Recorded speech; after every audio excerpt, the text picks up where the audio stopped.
Pues fíjate, yo, si me permites, voy a hacer una distinción entre dos momentos muy significativos que se han sucedido muy cercanos en el tiempo. En primer lugar, la época de bonanza y de prosperidad anterior a la crisis económica del año 2007-2008. Depende de la persona, te dirá que se inició o explotó en el año 2007 u otras te dirán que en el 2008, da igual. Esa crisis económica es la punta del iceberg de un gran cambio que se viene gestando desde los años 70 del siglo XX. En esa fecha, las compañías tradicionales dejan de serlo tanto y comienzan a darse cuenta que en el entorno pasan cosas y que tienen que adaptarse a las circunstancias.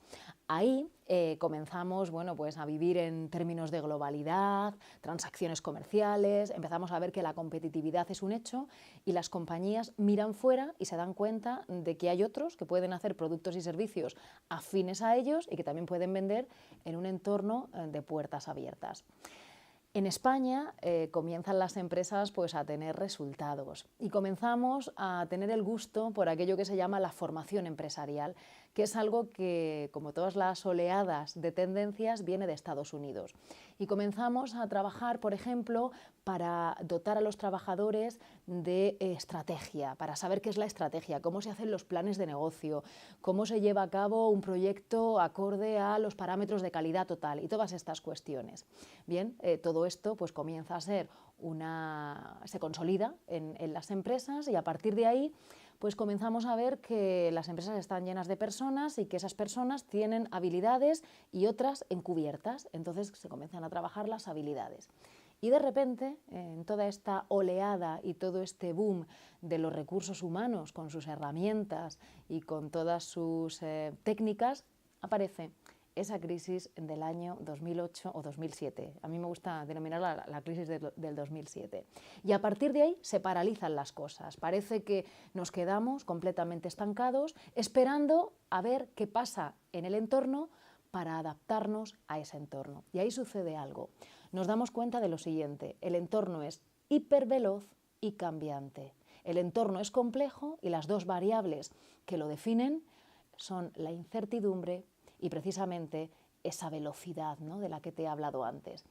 Los parámetros con los que veníamos trabajando en las empresas ya no funcionan, pero ya no funcionan porque el entorno ha cambiado. Entonces aquí tenemos dos tipos de compañías. Las compañías que esperan un poquito a que pase el tiempo para saber exactamente cuáles son las características del entorno al cual nos enfrentamos, y las compañías que deciden de alguna manera reflexionar internamente acerca de esos cambios que están viendo y trabajar en cómo pueden adaptarse a esos cambios. Y hay una clave en esta nueva era, y es que tenemos que enfocar la atención hacia la persona, no tanto hacia los procesos, que ya sabemos hacerlos y que ya manejamos más o menos su gestión y su control.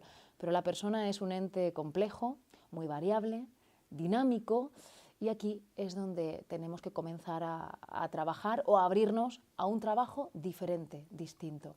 Bueno, yo lo que les diría es que esto es un trabajo que comienza por el autoconocimiento empresarial, dónde estamos, dónde queremos estar, para qué queremos estar ahí y cómo podemos conseguirlo.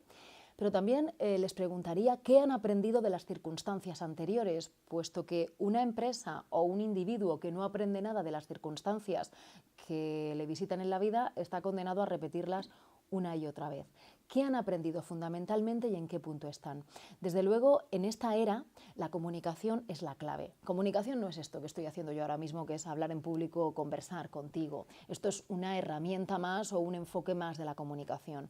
Para mí la comunicación es la habilidad directiva clave porque lo engloba absolutamente todo. Tal cual está algo dentro, así se manifiesta fuera. Esto lo podemos aplicar a una familia, lo podemos aplicar a una pareja, lo podemos aplicar a una persona, lo podemos aplicar a un sector, lo podemos aplicar a una empresa o a un país.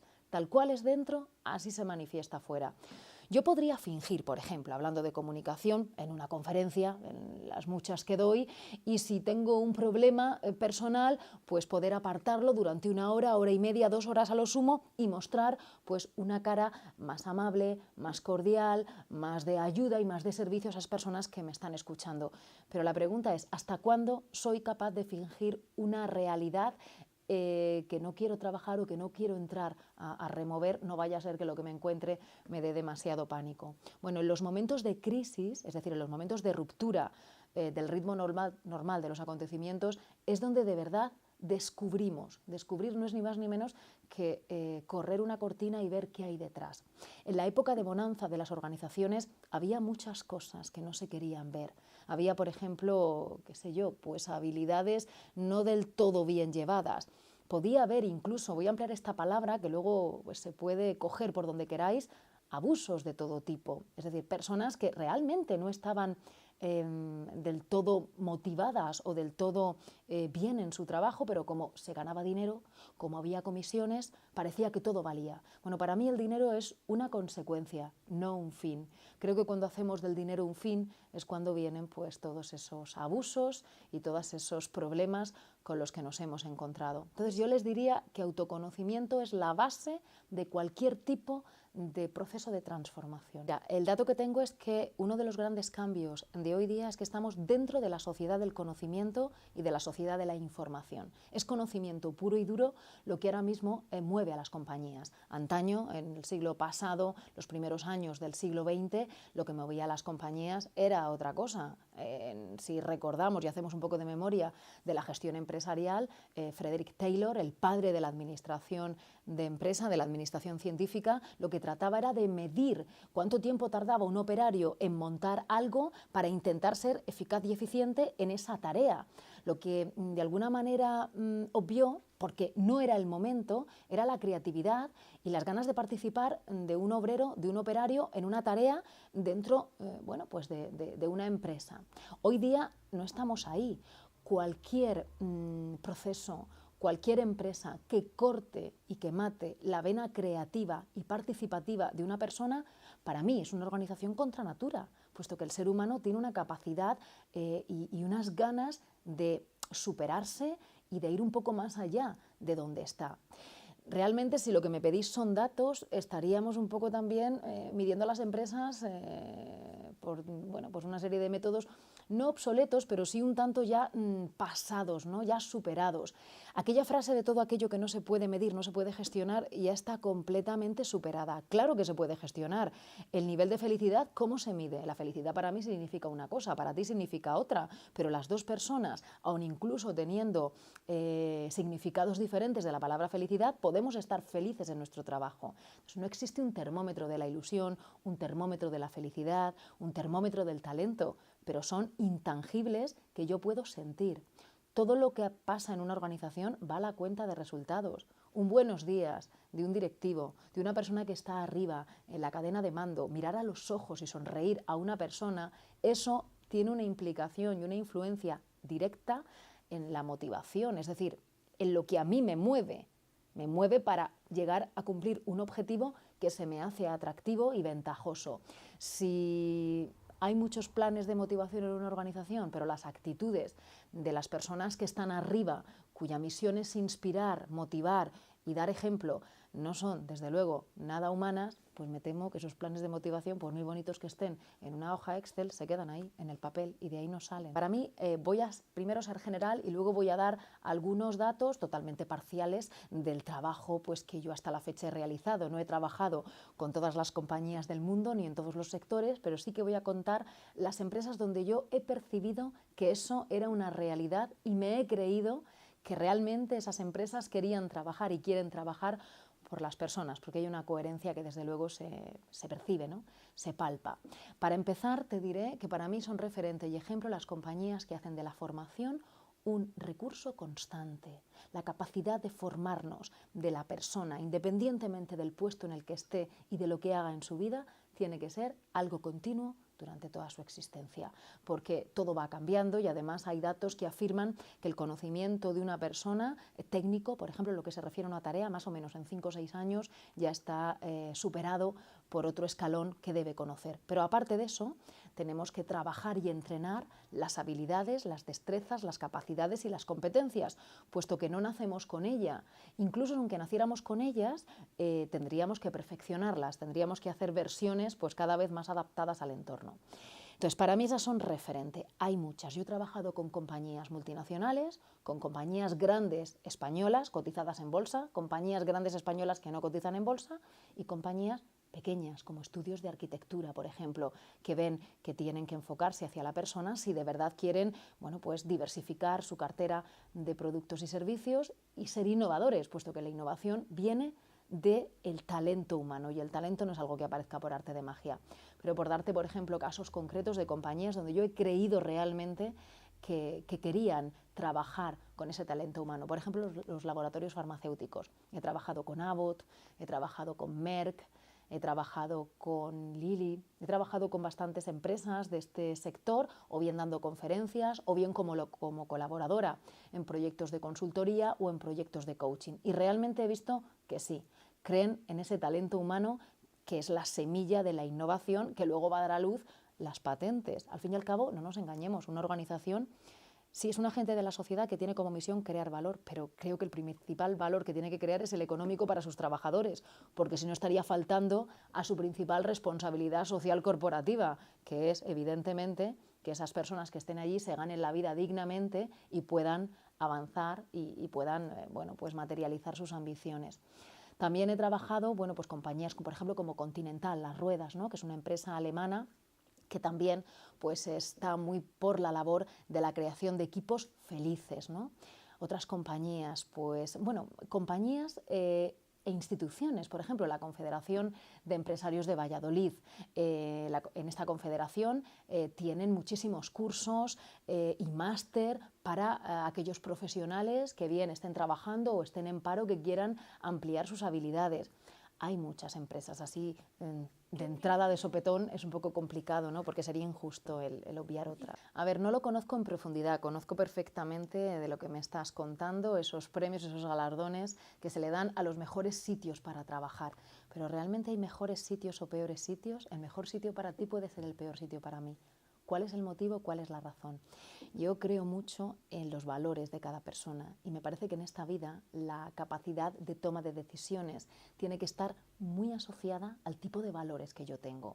Por ejemplo, si mi valor es la libertad, por muy bueno que sea un lugar para trabajar, si su valor es el control, yo no digo que sea mejor ni peor, digo que no va. No va. O sea, es decir, muchas veces las personas estamos con un talante un tanto bélico contra el entorno porque creemos que el entorno es lo peor. No, no, eres la maceta en el tiesto equivocado. Por tanto, yo no me guiaría a la hora de encontrar un trabajo por esos premios, por esos galardones. Me parece que queda muy bien en una estantería, que queda fenomenal y que desde luego pues es muy loable para una organización. Desde luego que sí.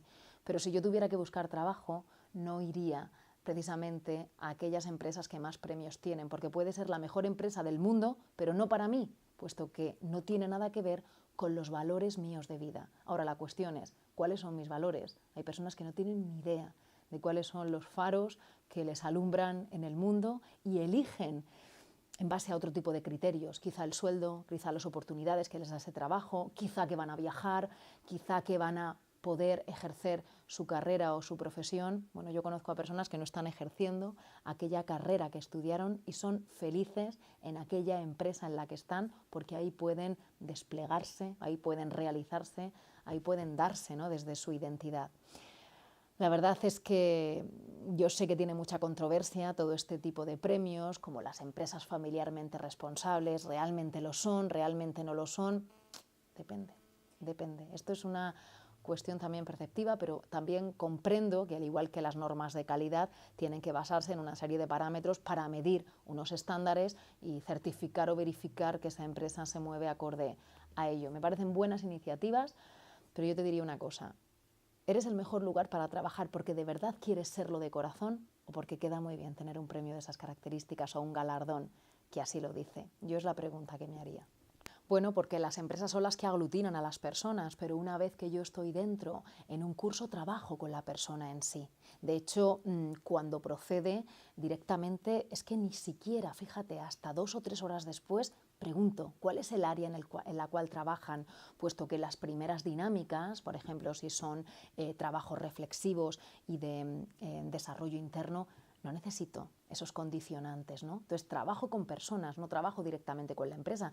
Realmente una empresa no es nada, es un nombre en un registro mercantil. Las que hacen que una empresa respire, ande, viva y se mueva son las personas. Son las que hacen que unos valores tengan sentido o no y que yo me crea realmente que esa empresa que dice que es el adalid de la felicidad o el adalid del desarrollo o la evolución de las personas sea de verdad así. Si yo, por ejemplo, estoy recibiendo a un comercial a la fuerza de ventas de una empresa determinada, esa persona puede tener un mal día, pero si sistemáticamente yo estoy en conversaciones con él o con ella, me viene con mala cara, me da la mano de mala gana, me contesta de una manera superficial, puede ser que sea una cuestión de esa persona, pero eso que él me está o ella me está transmitiendo, yo se lo pego también a la marca, porque al fin y al cabo es la encarnación de la marca hecha realidad delante de mí. Entonces hay que trabajar con las personas, la empresa no es nada, este es uno de los grandes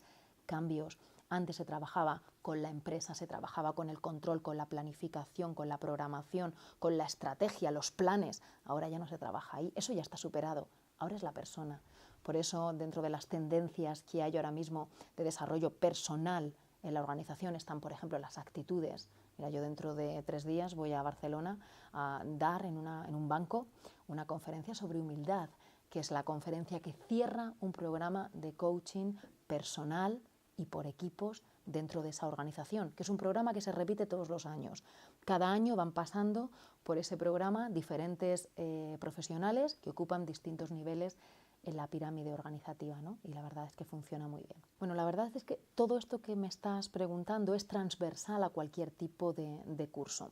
Yo, desde luego, mi especialización es la comunicación y de ahí pues he ido derivando, debido a la formación que yo he seguido manteniendo y sigo manteniendo en la actualidad, a liderazgo, creatividad, gestión de equipos y la parte del neuromanagement, que es el tema más nuevo en el que estoy trabajando, ¿no? Que es ni más ni menos que la aplicación de los avances de la neurociencia cognitiva a todo el tema de la gestión de empresas, ¿no? Es plantearnos los retos que tenemos en la nueva era y trabajar desde ahí.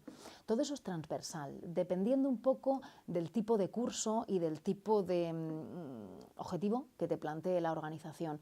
Pero desde luego las emociones siempre están en cualquier intervención, ya sea curso, consultoría o conferencia que yo aborde. ¿Cuál es el motivo? ¿Cuál es la razón? La emoción es una de las dimensiones que tenemos en los seres humanos. Somos un cuerpo físico, un cuerpo emocional, un cuerpo mental y un cuerpo espiritual.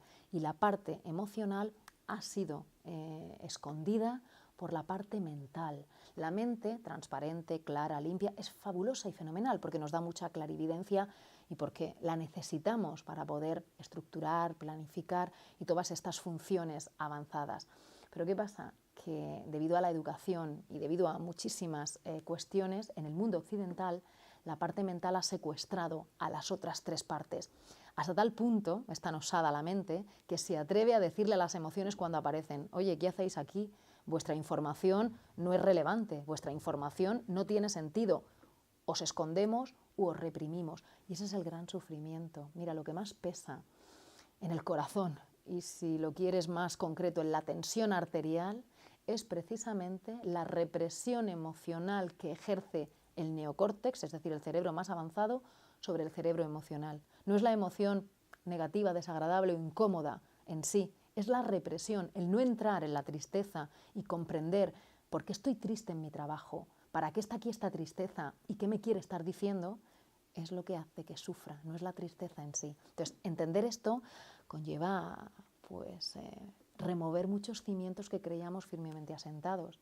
Ese es el motivo por el cual, si trabajamos todo esto en la educación, en edades tempranas, pues ya lo lleva de base el ser humano, ¿no? Luego, cuando tienes 30 años, 40 años, te dicen, no, ahora tienes que ser emocionalmente inteligente. Y dices, ¿y esto cómo se hace, no? Entonces es cuando vienen todas las resistencias. O sea, queremos en 3 meses cortar de un plumazo 40 años de carencia en este tipo de trabajos, y no se puede hacer. Entonces, El ser humano occidental tiene que aprender a ser un poquito más paciente, a serenarse y a trabajar en el largo plazo estas cuestiones, no es a corto plazo. No es como una campaña de marketing que tú lanzas con un precio determinado de promoción de un producto y 4 días más tarde puedes saber más o menos cómo ha ido. Esto es otra cosa. Bueno, vamos a ver. Yo la verdad es que estoy muy metida en esto porque inicié hace unos años una tesis doctoral pues que tenía que ver con estos temas. Me di cuenta de que estaba trabajando en un área nueva que era muy bien recibida y que producía cambios, ¿no?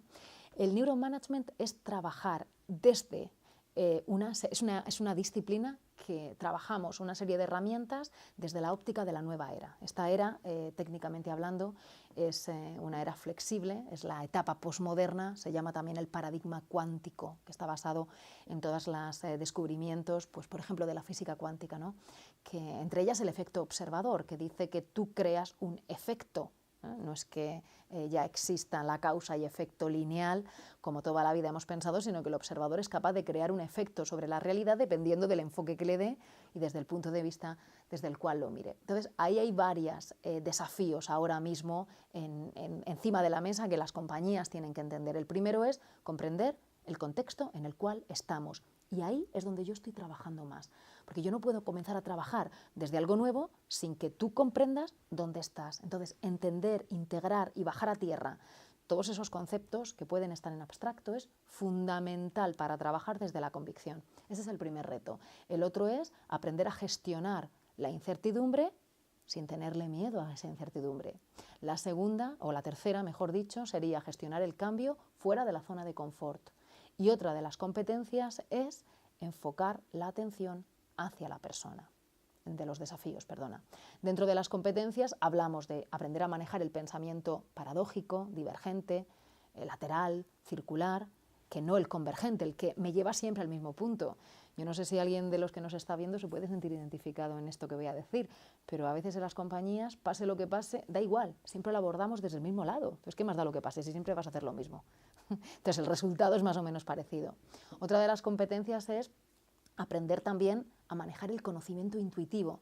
Esto es fabuloso porque hasta hace muy poco en la psicología clasificaba a la intuición dentro de los denominados fenómenos parapsicológicos, es decir, algo que puede ser que esté, puede ser que no esté, pero parece que no es de este mundo. Bueno, pues la neurociencia trabaja con la intuición y alberga la intuición en el cerebro, ¿no? Existe ese conocimiento intuitivo que da lugar pues, a esos despertares, ¿no? O a esos eurekas, ¿no?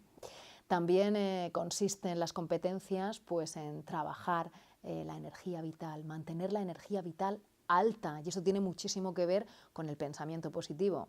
El corazón, que es la fuente de electromagnetismo más potente del cuerpo humano, emite señales, ¿no? Entonces, bueno, a pensamientos positivos generamos emociones positivas y esa emoción positiva hace que mi energía vital aumente y por tanto mi electromagnetismo también. Si yo estoy en contacto contigo y me encuentro así, a ti te voy a transmitir ese estado de ánimo.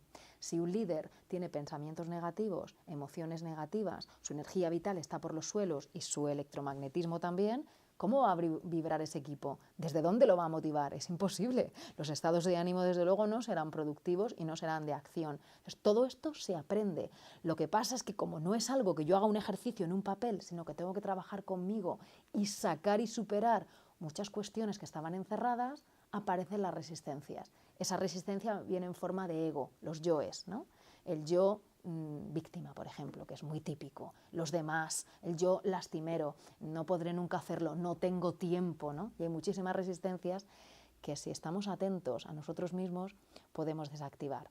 Hay más competencias, por ejemplo, la amplitud de miras. La amplitud de miras es fundamental ahora mismo en la época en la que estamos. Miro o me doy cuenta de que hay más sistemas de creencias que el mío, más formas de ver el mundo, cojo lo que me interesa y lo que no, también cojo aquella parte que me puede llegar a interesar, pero no me siento ofendida ni me siento confrontada o confrontado con aquellas partes que no tengan nada que ver conmigo.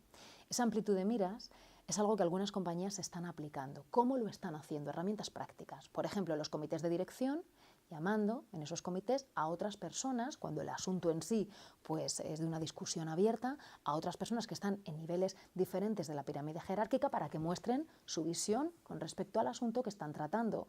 Porque si no hacemos grupos multinivel, lo que tendremos siempre es vistas al campo o a donde queramos desde el piso en el cual siempre estamos. Entonces, bajar o subir pisos es una sana práctica que recomiendo a todas las empresas, ¿no? Entonces, hay guiños de este tipo para ampliar las miras. Y luego ya se tomará la decisión que sea, pero en la fase creativa, en la fase de recogida de información, ante un asunto, ante una nueva propuesta, ante un nuevo proyecto en una empresa, hay que ser muy amplio de miras. Si no, al final, ¿qué más te da? Vas a hacer siempre lo mismo. Pues ahórrate las herramientas y decide directamente.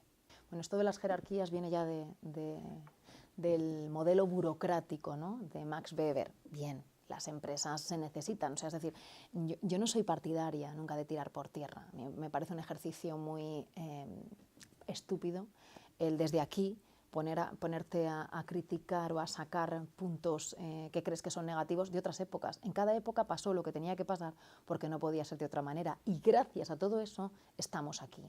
Cuando las empresas comienzan a ser cada vez más grandes, se dan cuenta de que se necesitan coordinadores, se necesitan puntos a los cuales acudir para la toma de decisiones. Eso sigue estando así. De hecho, la vida es un sistema. No podemos tener organizaciones planas, sí desde el punto de vista de mentalidad, pero esto es como una familia. Yo quiero que mi padre sea mi padre, no que sea mi amigo, porque yo ya tengo mis amigos. Y todo lo que sea confundir papeles y roles me parece que desorienta. Lo que pasa es que la jerarquía marcada, desde el punto de vista de todo hay que decidirlo a golpe de comité, lo que hace es matar la flexibilidad y la ingenuidad muchas veces empresarial. Yo puedo tener una estructura, un organigrama, donde sepa qué lugar ocupa cada uno, y eso es fantástico. Se necesitan, por ejemplo, en un hipermercado tipo Carrefour, que es uno de los clientes con los que yo también trabajo, pues la Dirección de Recursos Humanos tiene un delegado en cada hipermercado, y ese delegado de hipermercado tiene a su vez un jefe regional. La estructura es como un pulpo, es de tentáculos. Necesariamente se necesitan agentes que pongan en marcha las políticas de recursos humanos que esa entidad consideran que son las necesarias para llevar a cabo un servicio al cliente lo mejor posible, ¿no? Entonces, no se trata de tumbar ni de derribar, se trata de alguna manera, remodelar ciertos puestos. No tiene por qué ser un obstáculo para la escucha, para la participación y para la comunicación que existan jerarquías. Eso no tiene nada que ver, es la actitud.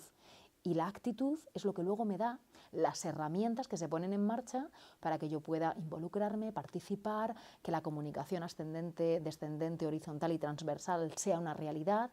Y eso proviene también de una cultura corporativa determinada. Si yo tengo un clima de miedo, por muy pocos jefes que haya, yo tengo miedo. No voy a decir nada. ¿Qué quiero? Sobrevivir. Y aquel que sobrevive se mimetiza con el ambiente. En cambio, si la cultura es de apertura y además es una realidad, y esto se ve, por ejemplo, cuando tú entras a una organización y ves que no hay sitios asignados, que la gente se puede sentar donde quiera, que no hay cosas de mi propiedad, donde veo que no hay despachos, salvo a lo mejor 2 o 3. Hay algunos que por ley orgánica de protección de datos está claro que tienen que estar en despachos, el director financiero y el director de recursos humanos. Yo no quiero que mis datos estén al alcance de todo el mundo. Y luego hay salas también para poder mantener una reunión, una conversación privada, otro tipo de acciones pues, que requieran de mayor intimidad. Pero yo esto, por ejemplo, lo vi en Hewlett Packard. Yo trabajaba en HP en una época muy interesante. Fue los años en los que Hewlett Packard adquirió la compañía Compaq. Yo en ese momento era responsable de prensa, jefe de prensa en aquel momento de 2 divisiones de Hewlett Packard. Y vi la transición, vi el cambio. Vi que cuando Hewlett Packard compra Compaq es por varias razones, pero una de ellas clarísima, precisamente para flexibilizar su cultura corporativa. Era una cultura corporativa muy elefante, muy pesada, muy dura, muy rígida, áspera. Y ellos querían, de cara a ser más competitivos en un mercado tecnológico muy movido, pues flexibilizarse. ¿Cómo lo iban a lograr en poco tiempo? Adquiriendo una empresa que se había hecho a sí misma fruto de la adquisición de muchas otras compañías. Una empresa muy flexible, una empresa circular, una empresa donde se tomaban decisiones de forma ágil. Y esa compañía, la que mejor se relacionaba con el negocio que en aquel momento tenía HP, era Compaq. Y yo vi cómo en HP se acababa con los despachos. Yo vi cómo hubo cosas que cambiaban. Por ejemplo, algo tan sencillo, tan simple, como poner las máquinas de café gratuitas. ¿Para qué? Para fomentar la relación de los trabajadores fuera del puesto de trabajo, para fomentar los espacios para oxigenarte. Y yo vi además cómo en otras compañías en las que yo había trabajado, aquello de estar en la máquina de café estaba mal visto y cuando venía tu jefe te ibas corriendo con el café a tu sitio, allí se integraban los responsables, los jefes, los directivos, el propio presidente de la compañía de aquel momento, con esos grupos donde se conversaba, donde se reía, donde una persona se distendía, donde se hacía realidad aquella máxima de que el hombre es un animal social y cuando cortamos la parte social matamos las alas y matamos el talento. Y yo creo que todo esto está fenomenal, sobre el papel en una conversación está estupendo, pero ahora, ¿qué hacemos desde el punto de vista empresarial? ¿Qué hace cada organización para que esto sea una realidad? No todo, aquello que tú creas que es conveniente para ti, aquello que tú creas que va a tener un resultado inmediato, sostenible, a largo plazo, ecológico, táctico y estratégico en tu negocio. No todo le vale a todo el mundo. Esto también es algo. Por lo tanto, no creo en las copias, creo en los originales. Decía Jung que el ser humano nace diferente y se empeña toda su vida en morir igual. Bueno, pues yo no creo en eso y precisamente trabajo para que las compañías se den cuenta de su singularidad y desde ahí se construyen a sí mismas. Claro, porque tienes que ser líder de tu propia vida. O sea, la palabra, el liderazgo, las palabras están pervertidas todas, están llevadas a un extremo a conveniencia. Todos somos líderes, líderes de nuestra propia vida. De hecho, si tú no eres líder de tu propia vida, lo siento, pero es que no puedes dirigir nada ni a nadie. Y esto vale para todo, es que también vale para las madres. Si no te diriges a ti mismo, a ti misma, si no te das a ti nada, no puedes generar un equilibrio a tu alrededor. Y esto es fundamental desde el punto de vista del coaching transpersonal y desde el punto de vista del desarrollo personal. Entonces, no estamos hablando aquí de jefaturas, hablamos de liderar nuestra propia vida y liderar tu vida también pasa en un momento dado por decir, esto está muy bien, esto es perfecto, este entorno empresarial me ha dado mucho, pero ya no lo quiero y no pasa nada. Hasta luego, adiós, gracias. Eso es liderar tu vida, eso es una toma de decisiones coherente, consciente y sincera. De hecho, además, fíjate, en algunas ocasiones este tipo de compañías forman muchísimo y trabajan mucho del mando medio hacia abajo, pero del mando medio hacia arriba no se aplica en el cuento. Entonces, ¿qué generan? A veces generan frustración, porque cuanto más formado esté abajo, por muy bien que vayan los resultados, si el ambiente y el clima no es humano, cordial, es más automático y robotizado que otra cosa, genera frustración, porque esa gente que sabe, pues de repente mira para arriba y dice, bueno, ¿y arriba qué, no? Yo trabajé una vez en una organización que me hizo mucha gracia el comentario que me hicieron. Me dijeron, a mi jefe lo llamamos el mago de Oz, porque creemos que existe pero nadie lo ha visto. Entonces, detrás de ese chiste se esconde una tragedia y un drama, porque realmente yo necesito tocar a la persona, simbólicamente, verla y conversar con ella.